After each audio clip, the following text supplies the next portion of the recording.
Simon, this is a fact of the matter, and I know you love the maths of it, the figures of it all. In terms of last summer and January, Chelsea spend 200 mil. In came Ziyech, 36 million. Werner, Chilwell, Thiago Silva, Kai Havertz, 72 million for Kai Havertz. Edouard Mendy, 22 million, 200 mil. West Ham, in the same time, last summer and in January. Surchek, 15 million. Kufal, 5. Benrahma has gone to a £25 million permanent deal just last month. Craig Dawson's a loan deal. It's incredible. It's 45 million or close to 50 million versus 200 million. So, Simon, I'll pose a question to you, and there's nobody better versed to answer it. Does the return of investment for both teams this season prove money doesn't instantly buy you success? It depends what you define success as. West Ham will define being fifth in the league as successful. Chelsea won't. Chelsea will be building for a different kind of opportunity in the future. Chelsea are playing in the Champions League. West Ham are aspiring to. Chelsea generate turnovers when COVID is not decimating our finances of 300 or 400 million. West Ham will generate turnovers of closer to 180, 190 million. So you have to look at the economics of it and say, on one hand, yes, of course, if you spent 200 million to be one place above somebody 24 games into a season, then on that particular scenario, it doesn't look like a good return on investment. Well, they spent 3 times as much as West Ham, and they're on the same points this Sure, morning. and you could also argue that West Ham have burnt through an enormous amount of money with some transactions they've done previously, which has been bad return on investment. Felipe Anderson and other players that have been bought and sold or bought and loaned out to other people because they haven't hit their straps. Yeah. Look, rather than compare and contrast what's economically viable for football clubs, we should be looking at them saying, what is making one particular football club at this moment in time? West Ham's season, I think, in terms of its ascendancy, where we are now, when we're talking about them as potential challengers for Europe, I think will be defined over the next 4 or 5 games. Yeah. They've got Tottenham, they've got Man City, they've got Leeds, they've got Man United, and they've got Arsenal.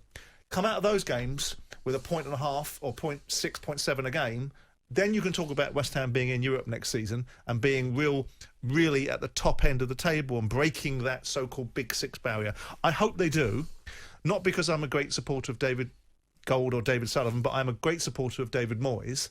I think the West Ham fans didn't know what they had first time round. There was a lot of vitriol about Moyes coming in, uninspired, going back to the old merry-go-round, da-da-da-da-da. Yeah.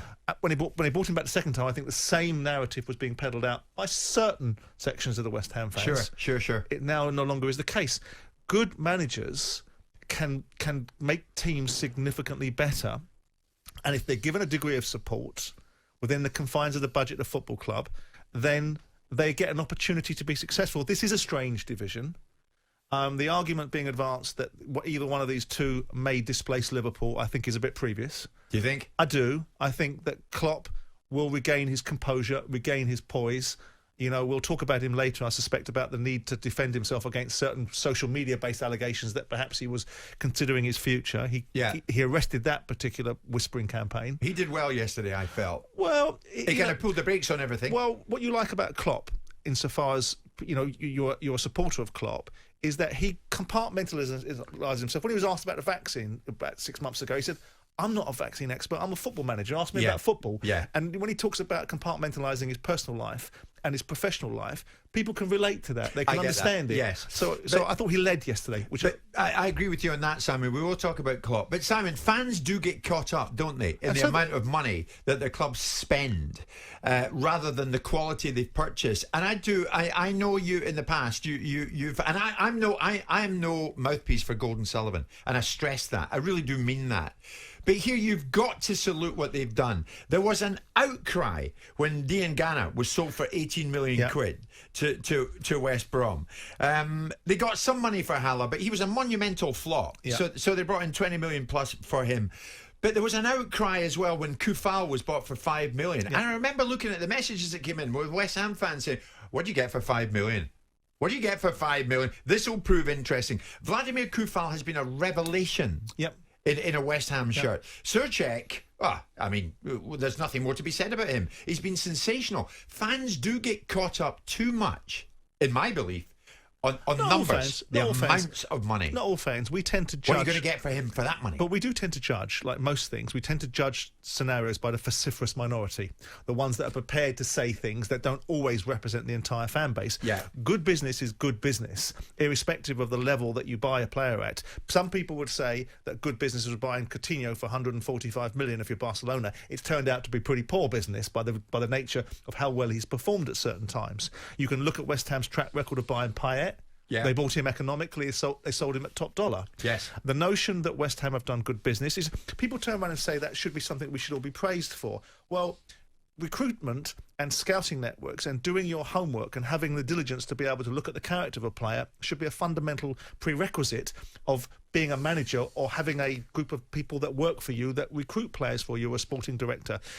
Fans will get ahead of themselves in terms of, because it's exciting. It's been built up by people like yourselves over at Sky, transfer deadline day, transfer windows, January marketplace. It's been built up into a show business event, and it becomes a little bit crass because it shouldn't all be about how much money you've spent. It should be about what you've bought. Exactly. And West Ham have done well. We've got to caveat that by saying currently they're doing well. Yeah. They're 24, 25 games into a season. They've done really, really well. They've quietened down. But we're deep into the season. Oh, of course we are. And let me ask you straight, do you big- think Diangana for 18 million to West Brom's turned out to be good business? Well, I think it's turned out to be business that was sensible for West Ham. It doesn't seem to have done much for West Brom, but it wasn't helped by people like Mark Noble, who should really remember their place, that they're an employee of the football club. If they've got something to say to their owner and their employer, they should remember that they're an employee.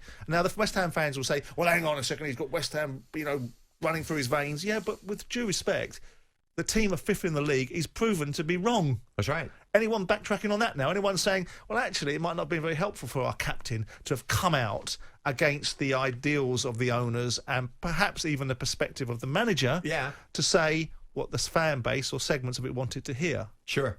Well, let's look at it this morning, Simon. We'll get into this. At the moment, the Premier League looks like this. Manchester City at the top, United, Leicester, Chelsea, West Ham and Liverpool. So that is how it is looking. But after both clubs won last night, Chelsea and West Ham, in terms of their top four credentials, who is best set to oust Liverpool? If anyone's going to do it, who's going to do it?